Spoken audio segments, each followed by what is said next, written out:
Bugün bir şeirin hekayesinden danışacağıq. Ama bu sadece bir şeir değil. Demək olar ki, bütöv bir milletin ruhunu, medeniyetini yeniden canlandıran bir eserdir.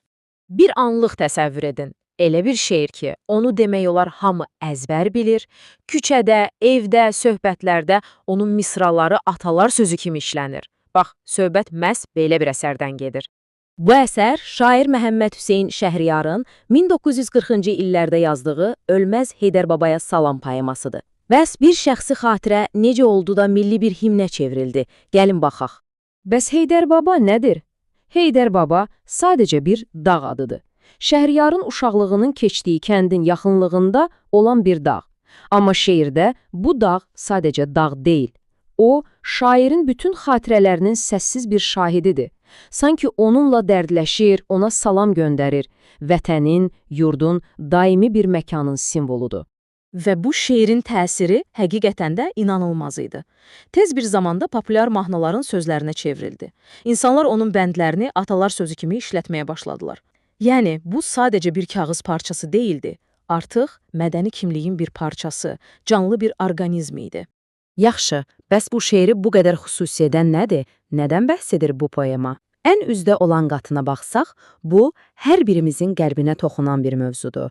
Qayğısız uşaqlıq illərinə nostalji dolu bir səyahət. Şeir elə ilk misralarından insanı özünə cəlb edir. Baxın, necə canlı təsvirlər var.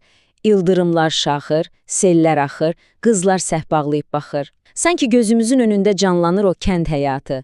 Şair Heydər Babaya salam göndərir və istəyir ki, onun da adı bir də yada düşsün. Və bu həsrət davam edir. Kekliklər, dovşanlar, çiçəkləyən bağçalar, bütün bunlar o sadə, təbiətlə iç-içə olan həyata duyulan bir özləmdir. Şair təkcə özü üçün deyil, hamı üçün, açılmayan ürəklər üçün bir sevinç, bir şadlıq diləyir. Amma şeir təkcə şirin xatirələrdən ibarət deyil. Baxın, bu misralar necə də dərin bir kədəri ifadə edir. Şair deyir ki, həyat keçdi, sənin yanına gələ bilmədim. Uşaq vaxtı bilmirdim ki, həyatda dönməz yollar, ayrılıq, ölüm var. Bu, artıq yetkin bir insanın keçmişə baxıb, uşaqlıqda dərk etmədiyi itkilərin ağırlığını hiss etməsidir. Ancaq bu nostalji, bu şəxsi hekayə əslində buzdağının görünən tərəfidir. Məsələnin daha dərin, daha vacib bir qatı var. Bu şeir təkcə məzmunuyla deyil, həm də yazıldığı dil ilə bir inqilab idi. O, əsl lingvistik bir şah əsəridir. Hər şey Şəhriyarın anasının bir təkidi ilə başlayır. Anası ona deyir ki, şeirlərini rəsmi dil olan fars dilində yox, öz doğma ana dilimizdə, Azərbaycan dilində yaz. Şəhriyar təkcə dili seçmədi, o həm də formanı seçdi. O şeiri 11 hecalı vəzində yazdı. Bu təsadüfi bir rəqəm deyil, bu bizim qədim xalq şeirimiz olan qoşmanın ritmidir. Yəni, əsrlər boyu atalarımızın, aşıqlarımızın dilində səslənən bir ahəng. Və məhz bu seçim şeiri xalqa bu qədər doğma etdi. Oxuyanda, eşidəndə sanki qan yaddaşında olan bir səs oyanırdı. Bu səs ev kimi, yurt kimi doğma bir səs idi. Bu, uzun illər ərzində rəsmi səviyyədə boğulmuş bir şifahi ənənənin yenidən canlanması deməkdir.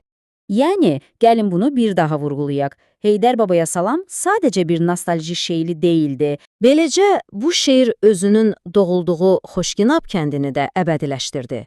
Milyonlarla insan heç görmədiyi bu kəndi öz təxəyyülündə canlandırdı, onu müqəddəs bir yer kimi qəbul etdi. Şeirdəki Xoşginab bir cənnət parçasıydı. Şairin arzusu da elə buydu. Sənin üzün ağ olsun, dörd bir yanın bulaq olsun, bağ olsun, bizdən sonra başın sağ olsun. Yəni, şeirdəki kənd həmişə yaşayan, gözəl, ideal bir məkandır.